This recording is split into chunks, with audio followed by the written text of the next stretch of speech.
we watched it last night, so it was good. So I just want to share. I was going to sit there, and Michael said he was praying. We were praying. He said, "Just receive, just receive." But it's hard to do that. Pete and I had a hard life of receiving. We just love to give. And I just want to be an encouragement to you, and with just some words. And I'll start with a verse that I have lived my life by, and Pete also, we learned as a young age, is John 3:16. For God so loved the world that he gave his only begotten Son, that whosoever believes in him will not perish and have everlasting life. And that drove the legacy that you have seen with Pete Galde. And I truly believe that God put two people that loved people. My people are a little bit smaller, than his, because my love is children, and he knows that. And so, but I love all ages. But his beginnings were what everybody said. He loved people, and he put Pete and Kathy together because he knew our arms were big, and we loved both of us give hugs. And it was it was a wonderful life to share with them. But I want to let you know, and that's why I wanted to share, hopefully to be an encouragement today, that you too can be a legacy.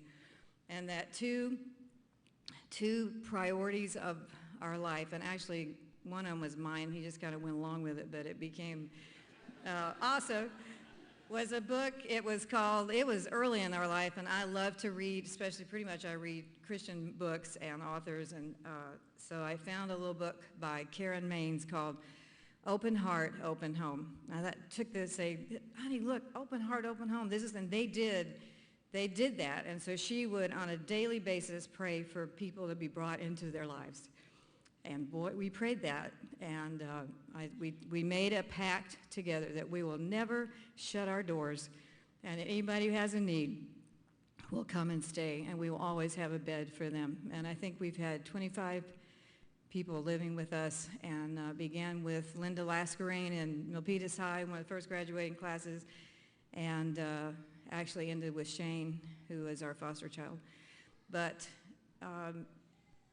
just to say that you can choose to do that. I mean, we made it and thought, this is really great. I love this lifestyle. It was a hard lifestyle. It had lots of people in our home and people to feed, and it was just, but everyone, and down to Mr. Michael Allen, my joy, and who he brought into our lives, and even Shane Garrett was a joy, because I saw that what God could take and do, and to it for that child. Number two was we read another book, and it was by John Trent. A lot of people have it, and there's copies been going around the world, called The Blessing. I encourage each of you to do it. I've just read it, and somehow, and I have to tell with you, I'm sort of Jewish. Kind of wish I was Jewish, but I love the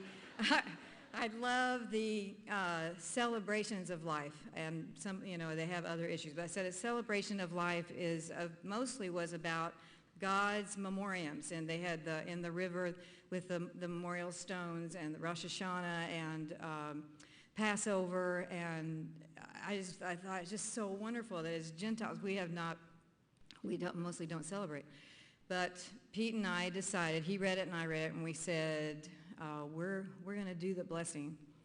And so we started this thing. It was called a Christian Bar Mitzvah, or whatever, Christian Bar Mitzvah. So we ended up doing this with each of our children, and at 13 years of age, and it was my favorite time, we thought that he has been a high school teacher, and then both of us just loving kids, junior high age is really hard.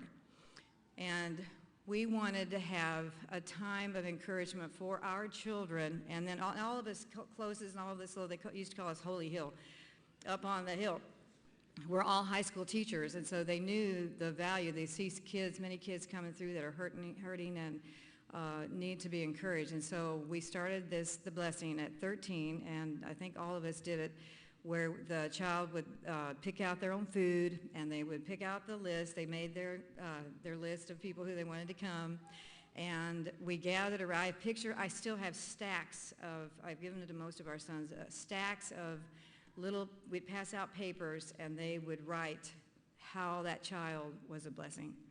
And also they wrote what they thought, what they saw in the child that would be an encouragement to them, what gifts they had, and what, and saw what Pete had in all through his life was that vision of the possibilities, and whatever you can overcome, because you have a group of people that are behind you and love you and treasure you, and you can do anything. And I think that is what started us off. And I think all of the King kids, I think almost all of our friends' kids, they did that.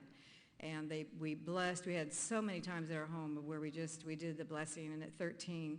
And I think it's made a difference, because we all have some great kids, and I think I know that they feel that they have the support of a lot of adults, and a lot of there were little kids that would say what it meant to them, and big kids and all kinds. And so I just am encouraging to you before JR comes up that you can be a legacy. And it has some thought, I think, is to decide what you want to be, who you want to be, and more importantly for me is who are you going to follow, and that you will have a relationship with Jesus Christ, because that is what has made the difference in our life together, and in the whole thing, the whole putting us together to have a purpose, to serve and to love. And I love each one of you here.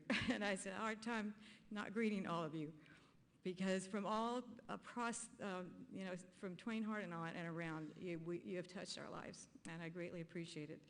And I just encourage you to go out and be a legacy. Thank you.